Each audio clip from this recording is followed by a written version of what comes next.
Welcome back to the channel, guys. I am Charming. Now, with New Game Plus right around the corner and a patch that just might nerf the grenades, I wanted to go ahead and get some information and stats on testing the grenades and actually figure out for myself if I believe these are actually overpowered, like a lot of people are saying that they are. But without further ado, guys, let's go ahead and get right into the video.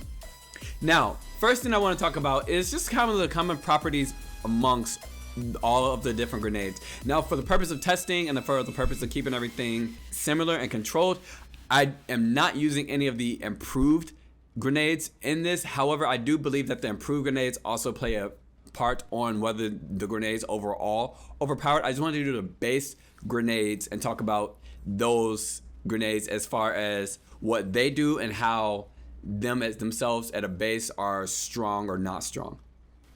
So moving forward, first thing we have is the throwing range. So the throwing range is that I was able to calculate based on like size and of the arena and all this kind of things are approximately 15 meters. The time to throw is approximately 249 milliseconds. So that time to throw is pretty much from the time that you press your button to activate the throw and the time it takes your arm, like Aegis's arm, to actually throw the grenade out, and the time it takes for the grenade to travel is about 249 milliseconds. Now, the reason why I want to bring that stat up specifically is because I think that that takes a big part in when it comes to the time to spam, which you're going to talk about at 1.88 seconds. So 1 second with 880 or 88 milliseconds or whatever it is. But that is the time to spam when it comes to spamming 3 grenades at one time. Now I want to talk about the damage values, and I'm going to break down all of the grenades all together here in the damage values, and then we're going to talk about their individual properties later on. But coming up first, I did test these with 2 different enemies, as you can see in the gameplay. I tested these with 2 different enemies. One was a regular enemy. He has no kind of resistance to anything.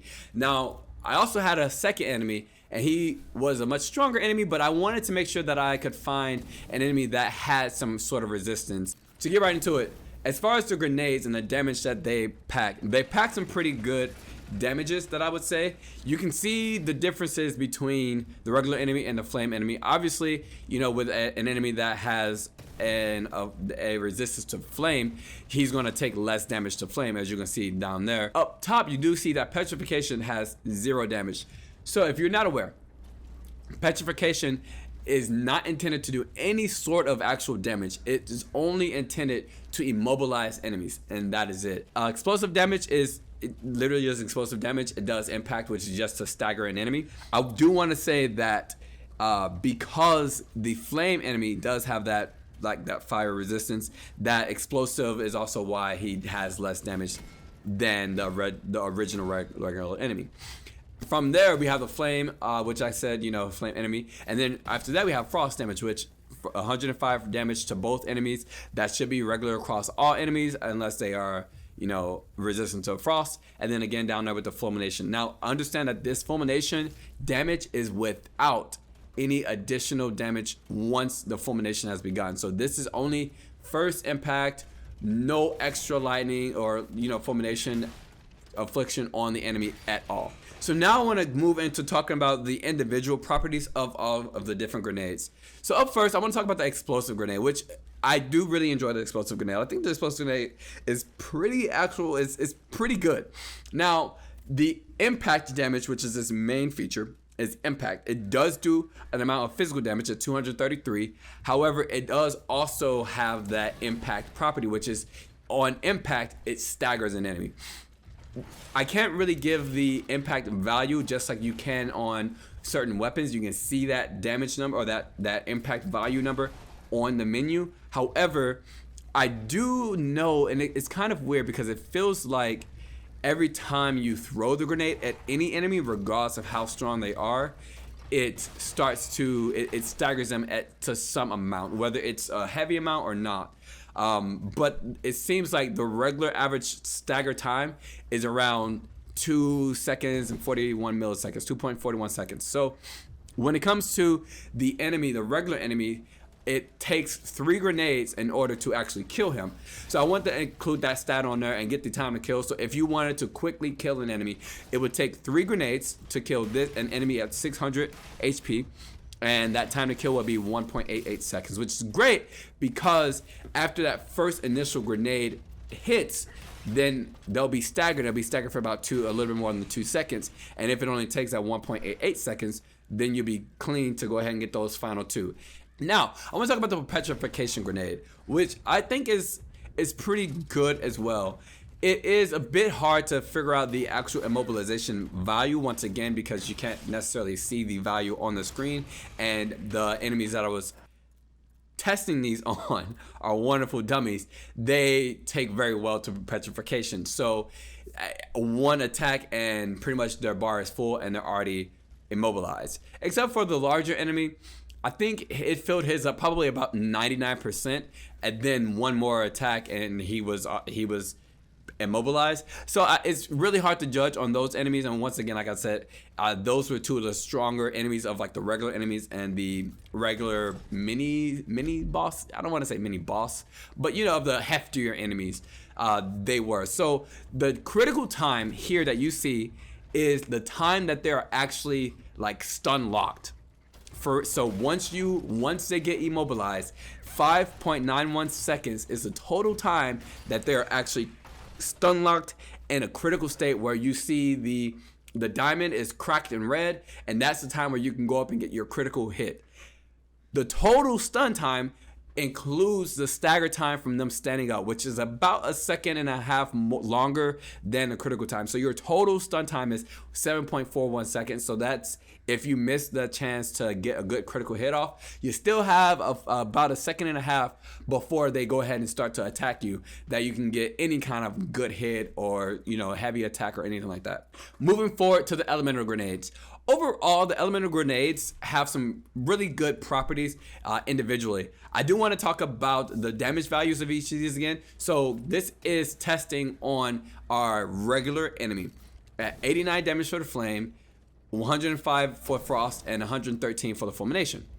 Moving down to the affliction time. The affliction time is the amount of time that the element is afflicting or affecting the enemy. So once you finally afflict this regular enemy, it'll be 30 seconds for all enemies that the fire will be on their bodies. Now, what the effect is that it does tick damage to an enemy while it is afflicting them. So what I have noticed amongst actually both the regular enemy and the larger enemy is that it looks like it does about 4 notches of damage to an enemy. That's what it kind of looks like. So within that 30 seconds, it does about like those 4 little notches. If they don't have 4 notches, for instance, I think it does around near about 30 to 60%. I could not tell amongst the 2 of them so much, but definitely around 4 notches, kind of close to about half of their health. As far as the frost damage, when it comes to frost, the affliction time is around 12 seconds. I think it's supposed to be set at 10, but it seems like it was set around 12 seconds. Now, this is also with me testing without any kind of upgrades to my elemental alchemy on my actual body or anything like that. So I'm not sure if it's supposed to be set at 10 seconds, but it seems like it was approximately 12 seconds as I did the timer. Now, it does have an effect, as you don't see anything on the slide. It does have an effect. The effect, however, it puts them in a frozen, it freezes them, kind of like stun locking them, but it freezes them for 12 full seconds. So it kind of has the same properties as the Petrification Grenade, except for much longer, and they're frozen. You don't do any additional damage while they are frozen. However, once you do hit them, and it unfreezes them, and then they're back up. So unlike the Petrification Grenade, you can hit them. They will be immobilized during that entire 7 seconds or 5 seconds during that critical time. However, the frost, once you hit them, they're unfrozen. They're back up and ready to go. Now, last we have the Fulmination Grenade, which is that lightning, and with that lightning, it does 30 seconds of lightning once they are afflicted. So the lightning is on their body for 30 seconds. Now what the effect is, it does approximately 110% damage, meaning that it just does a little bit of extra damage every single time that you hit them during that 30 seconds. Like I said, approximately 110% was what I was able to test. So moving forward, I want to talk about the effects of modules and attributes. I'm going to break them down both individually. So my question while I was testing these was, can modules affect the grenades, because I think if they can affect the grenades and you can build a good build around these with the modules, that might make it overpowered. And also depending on how much they actually affect the grenades will also depend on whether they're overpowered or not. So the effect of the modules, what I was able to do is I was able to find a module that increases your physical damage and impact when Aegis is at low health. I believe at 1/4 of that last module is what's considered low health. So that's where I tested these at. I did find that modules do actually affect the grenades themselves, whether it is an affliction one or the explosive or petrification. It just depends on what the module itself is. So you can see here, before, the flame damage I was doing was 45 to the big guy, and then after putting on this module and getting my health down low, I was doing 63 damage to him as well. So for instance, Frost does 105 damage initially, then it did 147 on the big enemy afterwards, if that makes sense. Moving forward, I had the same question about attributes, because if attributes can affect, if you can level up your attributes, and whether it's your power or your alchemy, whatever the case is, which I tested this originally at 0 alchemy, elemental alchemy leveled up, and then I tested all the grenades before, and then I went to test grenades afterwards. There was no change after I leveled my alchemy up at all, and there was no change once I leveled my power up one more level. I did the same thing and there was no change. So attributes do not affect damage, they only affect Aegis and the weapons that she uses and the armor that she has. So really quickly, now I'm going to give my thoughts on whether I believe that the grenades are actually overpowered or not.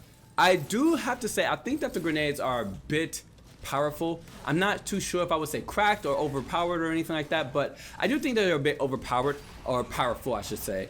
I do have some ideas about that, but the first thing is, I think that grenades or equipment and items should definitely complement a player's playstyle, unless they're trying to build a build around that equipment, which I think is extremely fun. I think that's a great way to play if you want to play that way. I do think that you should be able to have fun in that way and build a build around any kind of equipment that you want to. I think that is for sure. But if you're not trying to build a build around it, I think it should definitely complement. I would say that I do have 3 different ideas for nerfing maybe the grenades without actually nerfing the damage itself. I would say 1, I think that if you make them drop less, then that would also help because it become a little bit more rare.